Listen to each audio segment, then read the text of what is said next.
નમસ્કાર મારા વહાલા ગુજરાતી મિત્રો, જાગો જોગી જાગો ચેનલમાં આપનું સ્વાગત છે। તો આજે આપણે વાત કરીશું કે સ્વાધ્યાય એટલે શું। ઘણા લોકો સ્વાધ્યાયમાં સત્સંગ કરતા હોય છે, સ્વાધ્યાયની વ્યાખ્યા કરતા હોય છે, પરંતુ આજ સુધી કોઈ સ્વાધ્યાયને સમજી શકતા જ નથી। તો આજે આપણે જોઈ રહ્યા છીએ કે ઘણા જ જગ્યાએ વેદાંતના, ઉપનિષદોના, 18 પુરાણના, રામાયણના, ગીતાના અને સંતમતના આજના ગુરુઓ સત્સંગરૂપી સ્વાધ્યાય કરી રહ્યા છે અને તે પણ શિષ્યોને કે જગતને એવું સમજાવી રહ્યા છે કે તમે પોતે શરીર નથી, તમારો જન્મ પણ નથી, તમારું મૃત્યુ પણ નથી, તમે સ્વયં આત્મા છો, તમે સ્વયં પરમાત્મા છો। તમને અગ્નિ બાળી શકતી નથી, તમને પાણી પલાળી શકતું નથી,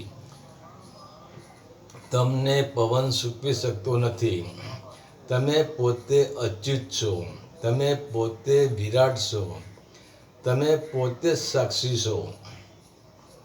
તો આ બધું જ કહેવાથી કે સાંભળવાથી સ્વાધ્યાય થઈ જતો ન હોય તો આજે અસંખ્ય ગુરુઓ અને અસંખ્ય શિષ્ય પાસે આધ્યાત્મિક સત્સંગ કરતા હોય છે અને ઘણા જ કથાકારો કથામાં પણ આપણને સમજાવતા હોય છે। તો ભારતની ભૂમિ ઉપર સ્વાધ્યાય કેમ ઉતરતો નથી? કેમ ઠેર ઠેર પાખંડવાદ, આડંબર ચાલે છે? તો સ્વાધ્યાયનો ખરો અર્થ તો તે થાય છે કે જેમ એક સ્ત્રી સવારે ઉઠીને તેના ઘરમાંથી કચરો સાફ કરે છે અને તે ઘરને દર્પણ જેવું સ્વચ્છ બનાવી દેશે, તો શું તે સ્ત્રી સવારે ઘરમાંથી કચરો કાઢે છે ત્યારે તે સ્ત્રી આડંબર કરે છે, લોકોને ટોળે ટોળા ભેગો કરે છે કે જુઓ આજે મેં ઘરમાંથી આટલો કચરો કાઢ્યો? તો પહેલો સ્વાધ્યાય એ છે કે સ્વનું અધ્યયન કરવું, સ્વનું ચિંતન કરવું કે હું કોણ છું, ક્યાંથી આવ્યો છું અને ક્યાં જવાનું છે। અને બીજા નંબરે ભલે વેદના શબ્દો હોય, ગીતાના શબ્દો હોય કે પછી બીજા કોઈ ધર્મગ્રંથોના શબ્દો હોય, તે શબ્દોની માયાજાળ છે, તે સ્વાધ્યાય નથી।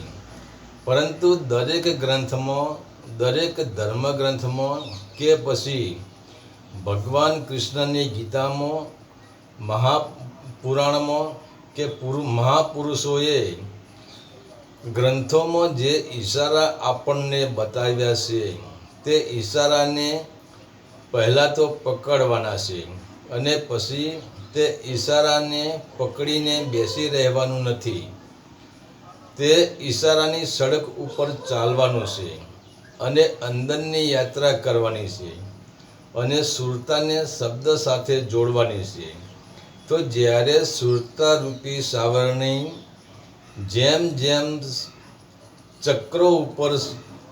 ચક્રો શેકતી જાય છે તેમ તેમ સુરતારૂપી સાવરણી દરેક ચક્રોને સાફ કરતી જશે, તેમ તેમ તમારો સ્વાધ્યાય થશે, કેમ કે તેમ તમે હોશમાં આવશો અને તમારું મલિન દર્પણ સ્વચ્છ થશે। ત્યારે જ તે ચેતનારૂપી દર્પણમાં તમે તમારો અસલી ચહેરો જોઈ શકશો। ત્યારે જ તમને સ્વનું અધ્યયન થશે કે અરે હું તો શુદ્ધ ચૈતન્ય છું। ત્યારે જ તમે તમને ઓળખી શકશો। આનું નામ જ છે સ્વાધ્યાય। જેમ તમે એક નાના બાળકને પૂછો કે ઘી શામાંથી બને, તો એ નાનું બાળક પણ તમને જવાબ આપી દેશે કે ઘી દૂધમાંથી બને। તો એને એટલી ખબર નથી કે ઘી દૂધમાંથી બને છે, તો શું તે બાળકે દૂધનું મંથન કરીને ઘી બનાવેલું છે? ના, પરંતુ તે બાળકે સાંભળેલું છે કે દૂધમાંથી ઘી બને છે, પરંતુ તે બાળકે દૂધમાંથી મંથન કરીને ઘી બનાવવાનો સ્વાધ્યાય કર્યો જ નથી. અને જ્યાં સુધી દૂધમાંથી મંથન કરીને ઘી નહીં બનાવીએ ત્યાં સુધી જ્યોત પ્રગટવાની નથી, પ્રકાશ થવાનો નથી. કેમ કે દૂધમાં ઘી તો છે જ, પરંતુ દૂધથી જ્યોત પ્રગટી શકતી નથી. તો જ્યારે દૂધ ઉપરનો બધા જ આવરણ હટી જાય છે, એટલે કે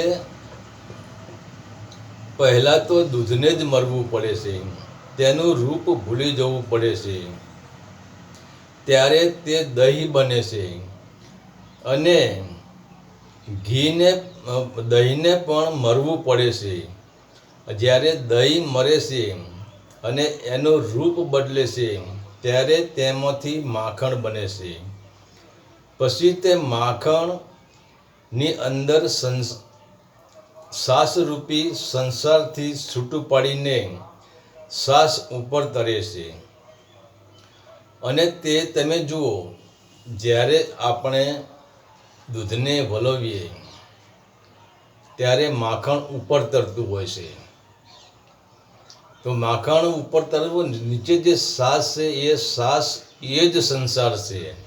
પણ જેનું રૂપ બદલાઈ ગયું, જેનું નામ બદલાઈ ગયું, જેના ગુણ બદલાઈ ગયા, એ પછી સંસારના ઉપર તરવા માંડ્યો.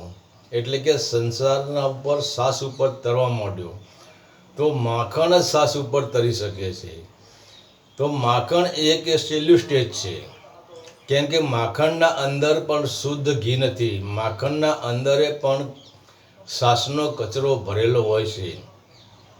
તો ત્યારે તે અંદર રહેલું શ્વાસરૂપી સંસાર, જ્યારે તે માખણને તમે ગરમ કરો, અગ્નિમાં તપાવો, ત્યારે એ માખણની અંદર રહેલો શ્વાસરૂપી કચરો, એટલે કે સંસારરૂપી કચરો જો થોડો ઘણો ક્યાંય ખૂણે ખાંચકે બચી ગયો હોય, એ પૂરેપૂરો કચરો બળી જાય છે.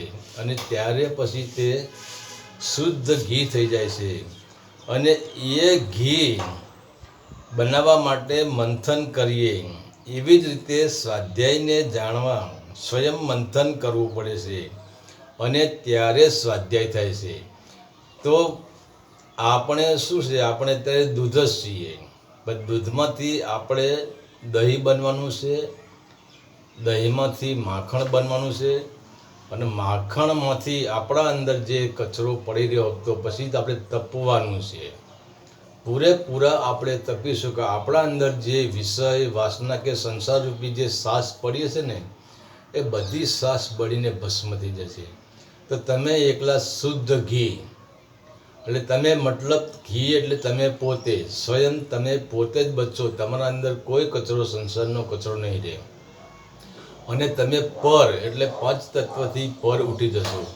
અને જે પાંચ તત્વથી પર ઉઠ્યો એને સ્વાધ્યાય કર્યો કહેવાય, કે એને જ પોતાને જાણ્યું કહેવાય કે હું કોણ છું. એને જ પોતાનું અધ્યયન કર્યું કહેવાય.